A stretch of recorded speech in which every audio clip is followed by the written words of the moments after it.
मैं संगीतकार दिलीप सेन। लगता है कि मैं आज अपनी जीवनी की बातें आपके सामने खोल ही दूं।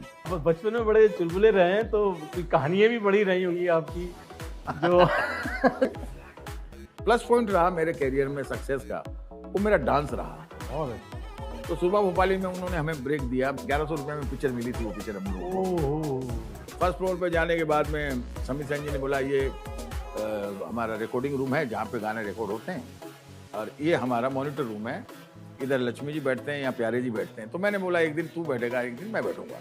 जब सुरमा भोपाली की मैंने, तो देखिए कि जो पहला गाना 16 मार्च 1983 as a music director Mehboob की तीसरी सीढ़ी पे पैर रखता है, और वहां से तीसरी सीढ़ी पे पैर रखते ही मैंने समीर सेन की तरफ देख के मैंने बोला याद है कि तुझे तो मैंने बोला नहीं था, मगर आज बोलता हूँ कि मैंने उस दिन दिल में सोचा था कि एक दिन इस पे म्यूजिक डायरेक्टर की तरह चढ़ूंगा, और आज आ गए, देख ले।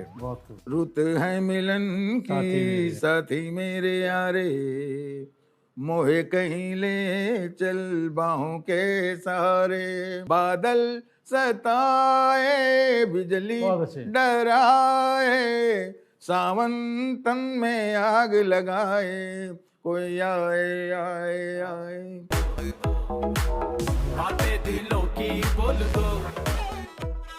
नमस्कार, मेरा नाम है हर्षिता नागवंशी।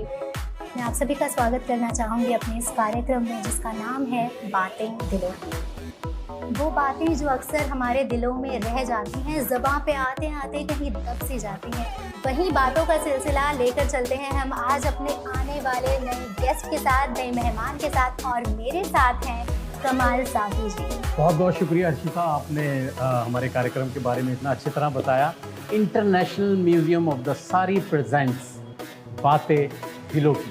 इस कार्यक्रम की खासियत यह है कि इस कार्यक्रम में हर बारी हम एक नए मेहमान से आपको तारुफ कराते हैं। इस कार्यक्रम में आज हमारे साथ हैं मशहूर संगीतकार जिन्होंने 250 फिल्मों में कम से कम संगीत दिया और 2500 गाने आज तक कंपोज कर चुके हैं, जनाब दिलीप सेन साहब। नमस्कार, अस्सलाम वालेकुम, जय महाकाल। मैं संगीतकार दिलीप सेन, और मुझे आप लोगों को बताते हुए बड़ी खुशी हो रही है कि इंटरनेशनल म्यूजियम ऑफ द सारी प्रोग्राम में मैं आया हूं जिसका नाम है बातें दिलों की। शुक्रिया। और मेरे साथ मेरे जो बहुत ही प्यारे प्यारे चेहरे बैठे हुए हैं, और मुझे बड़ी खुशी हो रही है आज इस प्रोग्राम में आके। लगता है कि मैं आज अपनी जीवनी की बातें आपके सामने खोल ही दूं। सर, ये हमारी खुशकिस्मती है कि आपने हमें समय दिया। जी, मैं पहले तो अपना पूरा परिचय आपको दे देता हूँ कि फिल्म लाइन में हमारी 4 जनरेशन है। मेरे पिताजी पहली पीढ़ी में आते हैं जमाल सेन जी, सेकंड पीढ़ी में मेरे बड़े भाई साहब शंभू सेन जी, थर्ड में हम चाचा भतीजे दिलीप सेन, समीर सेन जी साहब, और फोर्थ में मेरा पोता सोहेल सेन जी, जो भी अभी काफी बड़े संगीतकार हैं। उसके अलावा ललित सेन जी हैं, धीरज सेन जी हैं, गिरी सेन जी हैं, सिर्फ पूरा परिवार ही संगीत में है हम लोग। वैसे हम राजस्थान में सुजानगढ़ के रहने वाले हैं। सुजानगढ़ एक ऐसा शहर है सर जो शेखावाटी बेल्ट में आता है। तो वहाँ पे आज तक जितने भी लोग हुए हैं, चाहे वो संगीत में हो, चाहे वो बिजनेस में हो, चाहे कवि में हो, जैसे हमारे यहाँ के खेमचंद प्रकाश जी बहुत बड़े संगीतकार हुए, कन्हैयालाल सेठिया जी बहुत बड़े राइटर हुए, वहीं मेरे पिताजी हुए, वहीं हम पैदा हुए, मेरे बड़े भाई साहब हुए। तो हमारा जो सेन परिवार है वो सुजानगढ़ से है, और मेरे पिताजी 1935 में यहाँ गुलाम हैदर साहब के साथ आ गए थे, और वहाँ से उन्होंने अपना सिलसिला शुरू किया फिल्मों का। मगर एक बात बताते हुए मुझे बड़ी खुशी हो रही है कि बातें दिलों की में मैं अपने दिल की बात बताने जा रहा हूँ। मेहरबानी। कि ढोलक, टफ और मटका और डेरू, ये जो इंस्ट्रूमेंट है, ये फिल्मों में बजाना मेरे पिताजी ने शुरू किया था। वाह जी वाह, जिसको आप इंट्रोड्यूस भी कह सकते हैं, और जिससे पॉपुलर ये 2 लोगों ने मिलकर किया था। एक थे मेरे पिताजी जमाल सेन जी और एक थे गुलाम मोहम्मद साहब। तो ये दोनों ही रिदम के बहुत बड़े मास्टर थे। तो 1935 से मेरा परिवार फिल्म लाइन में वाबस्ता रहा है। मेरा बचपन राजस्थान सुजानगढ़ में गुजरा। थोड़ी बहुत पढ़ाई की, फिल्में देखने का बहुत शौक था, क्योंकि फिल्म का माहौल तो नहीं था घर में, मगर इतना था कि भाई पिताजी फिल्म लाइन में, बड़े भाई साहब फिल्म लाइन में, तो क्यों ना हम भी कुछ ना कुछ करें। तो बचपन से शौक रहा कि एक्टिंग करूं या हीरो बनूं। क्योंकि आपका एक्टिंग करने का बड़ा, मैंने सुना है आपको बहुत शौक था, और आपके पिताजी ने इस पे काफी तंज भी किया। उन्होंने कहा कि बेटा ऐसा नहीं होता, क्योंकि क्या होता है, देखिए कि हम सपने तो बहुत कुछ सजा लेते हैं, मगर हमें उन सपनों को सजाने से पहले हमें ये महसूस होना चाहिए कि हम हैं क्या। तो पिताजी ने कहा बेटा अपना म्यूजिक का काम है, गाने बजाने का काम है। तो मैं जब बम्बई आया सन 70 में, तो मेरे बड़े भाई साहब शंभू सेन जी, मदन सेन जी, तान सेन जी, इंदर सेन जी, ये सब ऑलरेडी फिल्म लाइन में काम कर रहे थे। प्लस एज ए टीचर भी काम कर लेते। हमारी इंस्टीट्यूट होती थी संगीत की, तो वहाँ पे मेरे बड़े भाई साहब मदन सेन जी ने मुझे एज ए असिस्टेंट अपने यहाँ रखा। शुरू में तो कोई असिस्टेंट नहीं होते, शुरू में जी। अपना वो स्कूल को संभालने वाला काम करता था मैं। मगर करते करते मतलब 6 साल बाद में एज ए डांस डायरेक्टर बन गया मैं, मतलब तो बच्चों को सिखाने लग गया था। वहाँ से मैंने अपना कैरियर जो शुरू किया, तो जितनी भी यहाँ मुंबई की, मतलब महाराष्ट्र की जो मुंबई में पर्टिकुलर स्कूलें हैं, उन स्कूलों में सर्वोदय बालिका विद्यालय, अड़ूका बालिका विद्यालय, घनश्याम दास पोदार है, मिठीबाई कॉलेज है, सेंट लुइस है, ऐसे कई स्कूलें हैं, कॉलेजें हैं जहाँ मैं सालाना प्रोग्राम किया करता था और बच्चों को सिखाया करता था। तो इस तरीके से हमारा चलता रहा। मगर फिल्म में आना ये बड़ा मुश्किल था, क्योंकि फिल्म में काम करना है। तो मैं एक बात बताना जरूर चाहूँगा कि सपने बहुत बड़े देख लिए थे मैंने कि मुझे बड़ा आदमी बनना है। वाह। मैं बड़ा आदमी बने कैसे? तो मैं अक्सर मेरे पार्टनर यानी मेरे भतीजे समीर सेन जी से मैं कहता था, यार क्यों ना हम संगीतकार बन जाएं, क्योंकि समीर सेन जी वाद्य यंत्र के काफ़ी अच्छे कलाकार रहे हैं और उन्होंने अमूमन हर म्यूजिक डायरेक्टर के साथ काम किया।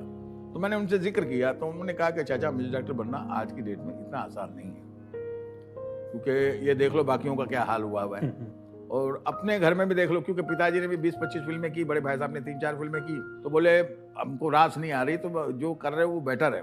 मैं बोला नहीं यार, म्यूजिक डायरेक्टर तो बनना है। आपने ठान लिया था मन में, मतलब ये कि अब मैंने म्यूजिक में आगे बढ़ना है। और उस जमाने में हमने क्या करना कोशिश किया कि ये मैं इसलिए बताना चाह रहा हूँ आप लोगों को कि जो लोग ये मेरा प्रोग्राम बातें दिलों की देख रहे हैं, ऑडियंस, उनको एक चीज़ मैं बताना चाहूँगा कि आदमी अगर चाहे, शिद्दत से अगर कोई काम करना चाहे और उसके पीछे लग जाए, तो अल्लाह ताला ईश्वर भोलेनाथ उसको कामयाबी देता है। तो मैंने भी क्या किया कि कुछ गाने बनाने लग गया। जो फिल्मों के गाने मुझे हिट लगते थे या अच्छे लगते थे सुनकर, उन गानों की कॉपी तो नहीं मगर वैसा कोशिश किया करता था कि यार ये गाना ऐसा बना तो मैं ऐसा कुछ बनूं। बहुत अच्छा। तो उस तरीके से मैं गाने के सैड सॉन्ग, रोमांटिक सॉन्ग, छेड़छाड़ के सॉन्ग, ऐसे करके 150 गाने मैंने बना के रखे हुए थे, मगर कोई सुनने वाला नहीं। अच्छा, उस वक्त ऐसा था ज़माना कि फिल्म इंडस्ट्री में आप किसी भी फिल्म वाले के ऑफिस में डायरेक्ट नहीं एंट्री जा दिया। सकते हैं। आज तो बहुत ही फैसिलिटी आ गई है बच्चों के लिए। अपॉइंटमेंट ये वो मिल जाता है। नहीं, अपॉइंटमेंट मिल जाता है। आजकल जो टेक्निकल ये इलेक्ट्रॉनिक जो मीडिया आया है, जी जी, जिसको हम कह सकते हैं कि यूट्यूब के माध्यम से या रील के माध्यम से, आज बच्चे इतने एडवांस हो चुके हैं, अपनी काबिलियत चंद मिनटों में वो डायरेक्ट पहुंचवा सकते हैं। हमारे वक्त में इतना नहीं था, क्योंकि पहली बात तो ऑफिस में घुसने ही नहीं देते थे। जब तक सामने बंदा ना हो उसको सुना नहीं सकते। अब तो ऑनलाइन भी सुना सकते हैं, कुछ भी कर सकते हो आप, अपनी धुन भेज सकते हो, अपनी एक्टिंग भेज सकते हो, अपना गाना लिखा हुआ भेज सकते हो। आज बहुत फैसिलिटी, आज बहुत। उस वक्त नहीं था। तो हुआ यूं कि मेरे एक मित्र थे इकबाल खान शमशाद खान जी, वो फिल्म बना रहे थे प्यारी भाभी। तो उस दौर में वहाँ पे असद भोपाली साहब आया जाया करते थे। असद भोपाली साहब काफ़ी मशहूर राइटर रहे, जिन्होंने हंसता हुआ नूरानी चेहरा और दोस्ती, काफ़ी फिल्में मतलब पारसमणि, काफ़ी फिल्में लिखी थी। उषा खन्ना जी के साथ भी काफ़ी काम किया, लक्ष्मीकांत जी के साथ काफ़ी काम किया। बहुत पाए के राइटर थे वो। मुझे अक्सर ये कहा करते थे कि यार दिलीप, तेरे में जम्स है, तू संगीतकार बन सकता है, पर तू अपना ये अल्हड़पना छोड़ दे, शैतानियत छोड़ दे। तो शैतानियत क्या थी सर आपके अंदर? शैतानियत तो इंसान में होती है। देखिए, अगर शैतान ना हो उसको आज अगर शैतानियत को मैं थोड़ा सा साफ सुथरा कर दूं कि जिसको कहना चाहिए कि चुलबुलापन। ये बात। और आप बचपन में बड़े चुलबुले रहे हैं, तो कोई कहानियां भी बड़ी रही होंगी आपकी जो दिलों में बसी होंगी। उन दिलों की बातों को भी हमारे साथ शेयर करें। नहीं, बिल्कुल करूंगा, क्योंकि कहीं घर में भाभी ना नाराज हो जाए। नहीं, ऐसा कुछ नहीं है। अभी अब इस उम्र में क्या नाराज होंगी, जब नाराज वाली होने वाली वक्त में नहीं हुए। किस्से तो ऐसे होते हैं कि देखिए कि दिल तो चंचल होता ही है इंसान का। तो कुछ गाने, ये बाद में मुझे एहसास हुआ कि गाने अच्छे के बनते कैसे हैं।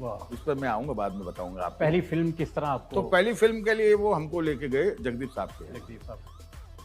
और जगदीप साहब के यहाँ जावेद जी नावेद जी के नाम से, जैन एंटरटेनमेंट के नाम से वो एक फिल्म बना रहे थे, सुरमा भोपाली। वाह। तो उसका की रोल कर रहे थे अपना जगदीप साहब, और बाकी हीरो हीरोइन थे, जावेद साहब भी थे उसमें, नावेद साहब भी थे। बड़ी मशहूर फिल्म हुई थी वो। जी हाँ। तो वो फिल्म हमें मिली और असद भोपाली साहब ने कहा कि वो आप इनके साथ काम कीजिए। एक बात मैं ज़रूर बताना चाहूँगा कि किसी बड़े आदमी के साथ काम करने के लिए थोड़ा अंदर बहुत ही आपके अंदर भी काबिलियत होनी चाहिए। प्लस पॉइंट रहा मेरे कैरियर में सक्सेस का, वो मेरा डांस रहा। क्योंकि अगर आपको मैं एक बात बता दूं कि जो हम गाने कंपोज करते हैं, खैर मैं पहले सुरमा भोपाली पे आता हूँ। तो सुरमा भोपाली में उन्होंने हमें ब्रेक दिया। ब्रेक देने के बाद में वहाँ से हमने शुरुआत की। तो समीर सेन जी उस ज़माने में टॉप के म्यूजिशियन थे और उनको म्यूजिक डायरेक्टरी से कोई मतलब नहीं था, क्योंकि बताऊंगा नहीं कि कितने पैसे मिलते थे उस वक्त। मतलब बताऊंगा तो बड़ा अजीब सा ही लगेगा। 1100 रुपये में पिक्चर मिली थी वो पिक्चर हम लोगों को। और वो फिल्म मैंने पैसे के लिए नहीं की थी, क्योंकि एक क्रेज था। आपकी वो फिल्म इतनी कामयाब हुई कि उससे कितनी फिल्में फिल्म जी हाँ। लाइन लग गई फिर तो फिल्मों की। नहीं, मगर उस वक्त एक प्रॉब्लम ये आ गई थी कि 5 साल तक हमारे पास कोई काम नहीं था। अब प्रूफ कैसे करें, क्योंकि फिल्म बाहर ही नहीं आ रही, क्योंकि जगदीप साहब के पास वक्त नहीं था फिल्म को जल्दी कंप्लीट करें। जब वो क्योंकि खुद इतने बिजी थे दूसरी फिल्मों में, तो उनके पास जब कोई वक्त होता था तो वो अपनी शूटिंग करते थे, या उनके साथ जो जैसे उसमें अमिताभ जी भी थे, धर्मेंद्र जी भी थे, डैनी साहब थे, रंजीत जी थे, भगवान दादा थे, टुनटुन थी, रेखा जी थी। वाह वाह, सारे टॉप के एक्टर, काफी बड़े लोगों को उन्होंने ले रखा था। तो उनके पास सबकी डेटें ऐसे मैच करते गए। तो उस फिल्म को लग गए 5 साल। पर उस 5 साल में मैंने एक चीज वहां सीखी कि इंडस्ट्री में फिल्म होती क्या है। देखिए, मैं ये एक बात इसलिए आपके इस प्रोग्राम के माध्यम से पब्लिक को बताना चाहूंगा कि आप जिस फील्ड में आते हैं तो उस फील्ड का जानकारी होनी जरूरी है। बहुत जरूरी। संगीत एक ऐसा सब्जेक्ट है खास करके, ये 3 चीजों से बनता है, गायन, वादन, नृत्य। इन 3 चीजों का समावेश करोगे तो अच्छा वो एक बनता है संगीत नाम। तो संगीतकार, तो उसको लेके चलने वाला, तो उसके नॉलेज उसको गाने की भी होनी चाहिए, उसको सुर ताल की भी होनी चाहिए, उसको शायरी की भी नॉलेज होनी चाहिए, राग रागनियों की भी होनी चाहिए, भले कम हो मगर कुछ तो होनी चाहिए। तो वो हमारे लिए प्लस पॉइंट रहा, क्योंकि हमारे परिवार टीचिंग करता था, हम लोग सिखाते थे बच्चों को। और उसके बाद में हमें जो फिल्म मिली अंधेर गर्दी, तो अंधेर गर्दी से हमारे को थोड़ा हलचल हुई कि नहीं यार अभी भी हम म्यूजिक दे सकते हैं। तो एक किस्सा सुनाना चाहूंगा। जी जरूर जरूर। बातें दिलों की हो रही है तो दिल की बात बता ही देता हूँ मैं। बहुत खूब, बहुत खूब। ये बात है सन 71-72 की तो नहीं, 81-82 की, जब हम समीर सेन जी से बोलते थे हम संगीतकार बन जाएं, तो वो मना करते थे मुझे कुछ पैसों की जरूरत होती थी, तो मैं उनके पास चला जाता था, तो वो मुझे कुछ पैसे दे देते थे। फिर एक दिन बड़े परेशान हो गए, बोले यार तुम ये जब भी होते आ जाते हो चाचा अच्छा हो चाचा, आपको मुझे देने चाहिए, आप मुझसे लेते हो। तो बोले यार एक काम करो, कल एक रिकॉर्डिंग है महबूब में, तो कल आप सुबह वहाँ आ जाओ, तो वहाँ आपको मैं 120 रुपया दिलवा दूंगा। तो 120 रुपया मेरे को बहुत बड़े रकम लगी। मैं बोले यार 120 है तो मतलब 20 रुपया रोज के खर्चे के हिसाब से आराम से 6-7 दिन का तो हो गया ये। अब साहब हम सुबह पहुंचे, आप यकीन मानिएगा कि जैसे ही मैं महबूब स्टूडियो देखा तो मैं तो धक्का बक्का रह गया, क्योंकि कभी मौका नहीं था म्यूजिशियनों के साथ काम करने। अब महबूब में देखो तो पूरी बारात लगी हुई, क्योंकि वहाँ 5-6 फ्लोर हैं, उस वक्त शूटिंगें होती थी, तो सारे जूनियर आर्टिस्ट दिख रहे हैं। कभी कोई आर्टिस्ट की गाड़ी जा रही है, किसी की बाहर आ रही है, किसी की जा रही है, तो बड़ा अजीब सा माहौल था मेरे लिए। एक ऐसा लग रहा था कि मैं कोई अलग दुनिया में आ गया। खैर समीर सेन जी जब मेरे को लेके महबूब स्टूडियो के अंदर गए, तो सीढ़ियाँ जब हम चढ़ने लगे पहले माले के लिए, तो आप यकीन मानिएगा मेरे दिल में जैसी 3rd सीढ़ी पे पैर रखा मैंने, मेरी आत्मा ने आवाज़ दी खुद को कि एक दिन इस सीढ़ी पे एज ए संगीतकार मैं चढ़ूंगा।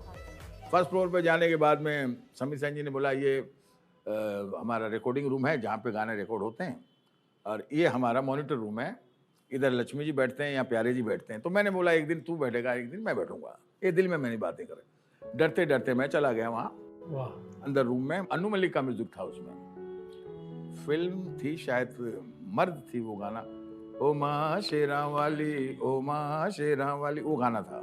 वो मैंने गाना बजाया तो मुझे वो गाने के 120 रुपये मिले। वाह। तो आप यकीन मानिए कि जब सुरमा भोपाली की मैंने, तो देखिए कि जो पहला गाना 16 मार्च 1983 में 16 मार्च को Dilip Sen as a music director Mehboob की 3री सीढ़ी पे पैर रखता है। और वहां से 3री सीढ़ी पे पैर रखते ही मैंने समीर सेन की तरफ देख के मैंने बोला याद है तुझे तो मैंने बोला नहीं था, मगर आज बोलता हूँ कि मैंने उस दिन दिल में सोचा था कि एक दिन इस पे म्यूजिक डायरेक्टर की तरह चढ़ूंगा, और आज आ गए, देख ले। अब अंदर घुस गए, अब तो म्यूजिक डायरेक्टर है। खैर अंदर आके फिर वो कुर्सी पे पहले मैं बैठ गया। अरे बोले पहले अंदर चल के गाना तो रियाज कराओ सबको। और वो पहला गाना हमारा आशा जी ने गाया। नौशाद साहब आए थे आशीर्वाद देने के लिए, मेरे बड़े भाई साहब शंभू सेन जी थे। और वो गाना काफी एक अपने आप में बहुत अच्छा बना, क्योंकि उस वक्त एक गाना मैं बहुत सुनता था एक होता है ना कि आप इंस्पायर कैसे होते हो। इंस्पिरेशन का तो एक गाना था अपना, मेला फिल्म थी, आर.डी. बर्मन जी का म्यूजिक था उसमें शायद। वो गाना था, रुत है मिलन की साथी मेरे यारे, मोहे कहीं ले चल बाहों के सहारे, बागों में खेतों में नदियां किनारे, रुत है मिलन की साथी ये बैरागी ठाट है। तो इसमें इसी ठाट में मैंने एक गाना बनाया, बादल सताए बिजली डराए, सावन तन में आग लगाए, कोई आए आए आए, ये बड़ा आपका तन मन भीगे इन भीगी हवाओं में, डर सा लगे इन काली घटाओं में, बादल सताए बिजली डराए, सावन तन में आग लगाए, कोई आए आए आए। तो इस तरीके से वो इंस्पायर होकर मैंने वो गाना बनाया और वो गाना बहुत अच्छा बना, हिट हो गया और हिट भी हुआ। सर मुझे ये बहुत जानने की इच्छा है कि जब आप ये कोई भी सिचुएशन आपको मिलती है कि जी ये सिचुएशन है गाने की और ये शब्द हैं, तो जो सबसे पहले आपके जहन में पॉइंट आता है कि मुझे सबसे पहले उस पर काम करना है, वो क्या चीज़ होती है? देखिए, मैं आपको बता दूं कि हमारी फिल्म इंडस्ट्री के अंदर जब से फिल्म लाइन बनी है, फिल्में बनना शुरू 1913 से हमारे यहाँ फिल्में बनी, और 1935 के बाद में जब गानों रिकॉर्ड होने लगे, तो सिचुएशन हमारे 5-6 फिक्स होती हैं।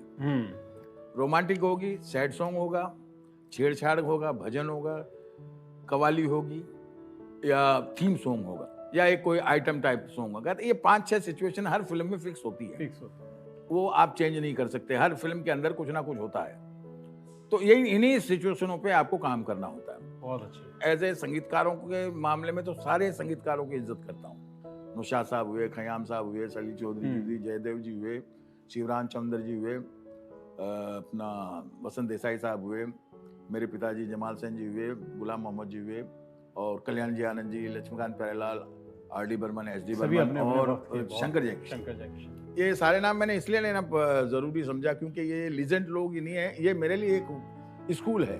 हर एक स्कूल के हिसाब से मैं इनको किताब के माध्यम से जानता हूँ, लेकिन फिर भी आपका कोई एक ऐसा इंस्पिरेशन वही मैं बता रहा हूँ कि लक्ष्मीकांत प्यारेलाल जी और शंकर जयकिशन को मैंने काफी फॉलो किया। ऐसा नहीं कि वो कोई उनकी धुनें मैंने चुराई है, फॉलो इसलिए किया कि जो रिदम का हिसाब किताब, जो ऑर्केस्ट्रा का जो हिसाब किताब है, वो उनके एडॉप्ट किए मैंने। एक चीज जो खास उसमें मेरे गानों में आपको मिलेगी वो है कोरस। बहुत मेरा जहाँ तक ख्याल है कि मैंने नहीं, मेरे जो लीजेंड लोगों ने कहीं जिक्र किया था, किसी ने पूछा था 90 के दशक में जब हम 3 लोग चल रहे थे, चल क्या रहे थे, मतलब लोग हमको सुन रहे थे। अरे बिल्कुल आपका तो उस वक्त नदीम सरवन, गोल्डन टाइम था सर वो, आनंद मिलिंद और दिलीप सेन, समीर सेन। तो उस वक्त हमारे लक्ष्मीकांत प्यारेलाल जी से किसी इंटरव्यू वाले ने पूछा, अच्छा, कि लक्ष्मी प्यारे जी, आपको ये जो नए लड़के आए हैं, इनमें से कौन पसंद, इनमें से आपको सबसे अच्छा किसका संगीत लगता है? बोले काम तो तीनों ही अच्छा कर रहे हैं, मगर इनमें एक जोड़ी ऐसी है जिनका नाम है दिलीप सेन, समीर सेन, उनका काम बहुत ही अलग है। बोले वो कैसे अलग है? बोले वो जो कोरस यूज करते हैं वो आज तक हम लोग भी यूज नहीं किए हैं, और ना आज तक उससे पहले कभी यूज हुआ है। क्या वो इस तरीके से था जैसे कि मेरा गाना अगर आपने सुना है तो सुना क्या, जो उसी की वजह से पहचान है मेरी। जब भी कोई लड़की देखूं मेरा दिल दीवाना बोले, ओले ओले ओले ओले ओले ओले। अगर ओले ओले आप निकाल दोगे तो गाना अधूरा है। जब भी कोई लड़की देखूं मेरा दिल दीवाना बोल, टंग टंग टंग टंग टंग टंग, तो गाना नहीं उठेगा। ओले ओले। जब भी कोई लड़की देखूं मेरा दिल दीवाना बोले, ओले ओले ओले ओले ओले। यादों की संदूकें खोल दो,